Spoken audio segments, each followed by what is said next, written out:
नमस्ते बच्चों, सबको धीरज हिंदी कक्षा से स्वागत करती हूँ।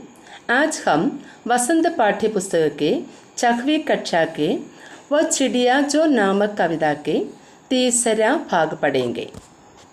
ഇന്ന് നമുക്ക് വസന്ത പാഠപുസ്തകത്തിലെ 6ാം ക്ലാസ്സിലെ വ ചിടിയ ജോ എന്ന പാഠത്തിലെ 3ാമത്തെ ഭാഗം പഠിക്കാം.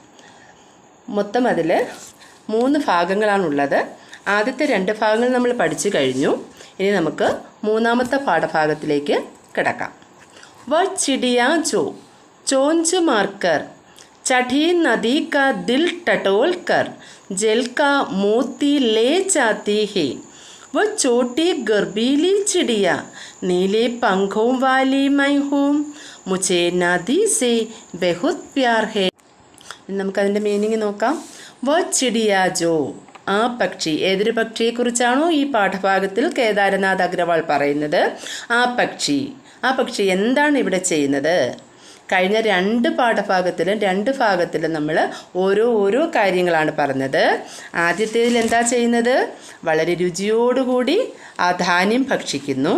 രണ്ടാമത്തേതിൽ പറഞ്ഞു അത് വളരെ ആസ്വദിച്ച് വൻ ബാബാക്കേലിയെ, വനത്തിലെ അപ്പൂപ്പന് വേണ്ടിയിട്ട്, വനമാകുന്ന അപ്പൂപ്പന് വേണ്ടിയിട്ട് പാട്ട് പാടുന്നു. ഈ 3ാമത്തെ പാഠഭാഗത്തിൽ കവി പറയുന്നു ആ പക്ഷി चोंच मारकर चढ़ी नदी का दिल टटोल कर जल का मोती ले जाती है. അതെന്താ ചെയ്യുന്നത്? ചോഞ്ച് മാർക്കർ, ചുണ്ടുകൊണ്ട് കൊത്തിയിട്ട്. ചടി നദി കാ ദിൽ ടട്ടോൽക്കർ. ചടി നദി എന്ന് പറഞ്ഞാൽ നിറയെ വെള്ളമുള്ള നദി, നിറഞ്ഞു കവിയുന്ന നദി. ആ നദിയിലെ ദിൽ ടട്ടോൽക്കർ, ദിൽ എന്ന് വെച്ചാൽ ഹേർട്ട്, മനസ്സ്, ഹൃദയം.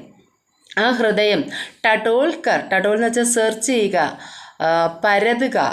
ആ നദിയുടെ ഹൃദയം പരതി, ഹൃദയത്തിൽ തെരഞ്ഞിട്ട് ജൽക്ക മോത്തി ലേ ജാത്തി ഹേ, വെള്ളമാകുന്ന ആ മുത്തുകൾ എടുക്കുകയാണ്. ആ നദിയുടെ ഹൃദയം തുരന്നു നോക്കിയിട്ട്, പരതി നോക്കിയിട്ട് അതിനകത്ത് നിന്നും, അതിൻ്റെ ഉള്ളിൽ നിന്നും മുത്തുകൾ അത് എടുക്കുകയാണ്, കൊത്തിയെടുക്കുകയാണ്. ചോഞ്ച് മാർക്കർ ചടി നദി കാ ദിൽ ടട്ടോൽക്കർ ജൽക്കാ മോത്തി ലേ ജാത്തി ഹേ. അവ ചുണ്ടുകൊണ്ട് ആ നദിയിലെ വെള്ളം മൊത്തം പരതി അന്വേഷിച്ചിട്ട് ജൽക്കാ മോത്തി ലേ ജാത്തി ഹേ, ആ വെള്ളത്തിൽ നിന്ന് മുത്തുകൾ പുറത്തെടുക്കുകയാണ്. ലേ ജാത്തി ഹേ, പുറത്തെടുക്കുക. വ ചോട്ടി ഗർബീലി ചിടിയ, ഗർബീലി ചിടിയ, അഭിമാനിയായ, പ്രൗഢയായ ആ പക്ഷി. ചോട്ടി ഗർബീലി ചിടിയ, നീലെ പങ്കും വാലിമേം പൂം, എന്താ നീല നിറമുള്ള പക്ഷിയാണ്. ആ അഭിമാനിയായ ആ പക്ഷിയായ ഞാൻ, എൻ്റെ നിറമെന്താണ്? എല്ലാ ഭാഗത്തിലും പറഞ്ഞു, ഞാൻ നീല നിറമുള്ള പക്ഷിയാണ്. ആ ഞാൻ, എനിക്ക് മുച്ചേ നദി സേ ബഹുത്ത് പ്യാർ ഹേ, എനിക്ക് ഈ നദി വളരെയധികം ഇഷ്ടമാണ്.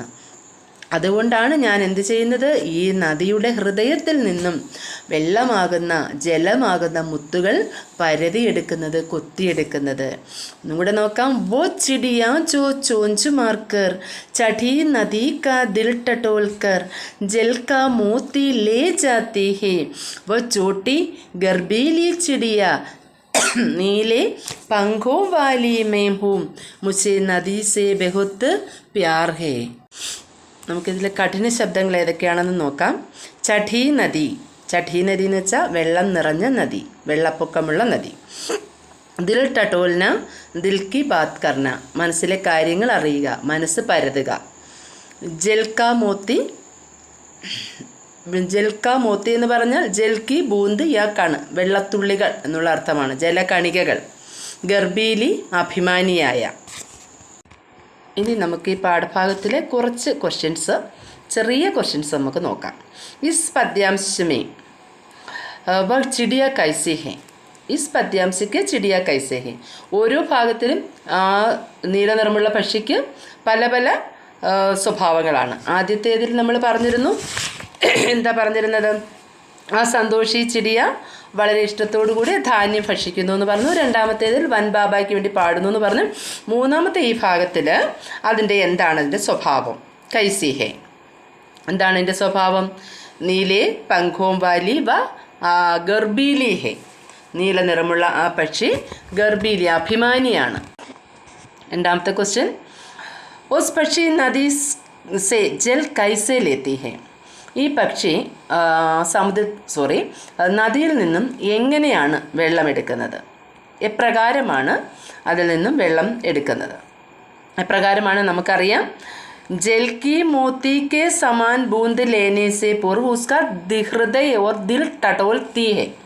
ആ വെള്ളം കുത്തിയെടുക്കുന്നതിന് മുമ്പ് വഹ് ദിൽ ടട്ടോൽത്തി ഹേ. അതാ പറഞ്ഞത് ചഠി നദി കാ ദിൽ ടട്ടോൽ കർ ജൽ കാ മോത്തി ലേ ജാത്തി ഹേ. ഉസ്കാ ദിൽ ടട്ടോൽ കർ മോത്തി ലേ ജാത്തി ഹേ. തേർഡ് ക്വസ്റ്റ്യൻ, ചിടിയ കോ കിസ്സെ പ്യാർ ഹേ. ചിടിയയ്ക്ക് ആരെയാണ് ഇഷ്ടം? ഈ പാഠഭാഗം അനുസരിച്ച് തീസര ഭാഗ് കെ അനുസാർ ചിടിയ കോ കിസ്സെ പ്യാർ ഹേ. ചിടിയയ്ക്ക് ആരെയാണ് ഇഷ്ടം? വഹ് നദി സെ ബഹുത്ത് പ്യാർ ഹേ. മുझे നദി സെ ബഹുത്ത് പ്യാർ ഹേ. देन कवि ने चिड़िया को गौरवीली क्यों कहा है?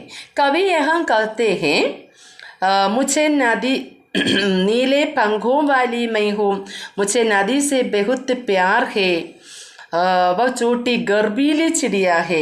ഇങ്ങനെയൊക്കെ പറയുന്നുണ്ട്. അപ്പോൾ എന്താണ് ഈ പാഠഭാഗത്തിൽ കവി പക്ഷിയെ ഗർബീലി എന്ന് പറഞ്ഞിരിക്കുന്നത്? എന്തുകൊണ്ടാണ് കവി പക്ഷിയെ ഗർബീലി എന്ന് പറഞ്ഞിരിക്കുന്നത്?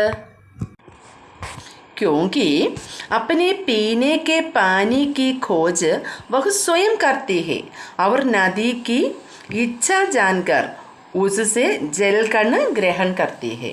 അതായത് വെള്ളം കുടിക്കുന്നതിന് മുമ്പ് ആ ജലഗണങ്ങൾ കുത്തിയെടുക്കുന്നതിന് മുമ്പ് വഹ് ഉസ്കാ ദിൽ ടടോൽത്തി ഹേ. അതെന്ത് ചെയ്യുന്നു? അതിൻ്റെ മനസ്സറിയാൻ ശ്രമിക്കുന്നുണ്ട്. അതുപോലെ തന്നെ നദിക്ക് ഇച്ഛാ ജാൻകർ ഉസ്സെ ജൽ കൺ ഗ്രഹൺ കർത്തി ഹേ.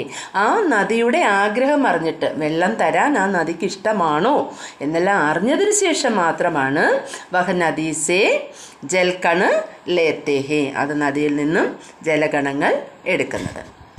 അപ്പോൾ കേദാരനാഥ് അഗ്രവാൾ എഴുതിയ വോ ചിടിയ ജോ എന്ന ഈ കവിത ഇവിടെ അവസാനിക്കുകയാണ്. ഇത് എല്ലാവർക്കും മനസ്സിലായി കാണും എന്ന് ഞാൻ വിശ്വസിക്കുന്നു. ഇഷ്ടപ്പെട്ടെങ്കിൽ, എല്ലാവർക്കും നന്നായി മനസ്സിലായി എങ്കിൽ ഇത് സബ്സ്ക്രൈബ് ചെയ്യണം. അതുപോലെ തന്നെ ഈ പാഠഭാഗങ്ങൾ നിങ്ങൾ പഠിക്കുന്ന സമയത്ത് ടെക്സ്റ്റ് കൈവശമുണ്ടെങ്കിൽ അത് നിവർത്തി വച്ചതിന് ശേഷം പഠിക്കുകയാണെങ്കിൽ നിങ്ങൾക്ക് കുറേ കൂടി മനസ്സിലാകുന്നതുമാണ്. ധന്യവാദം.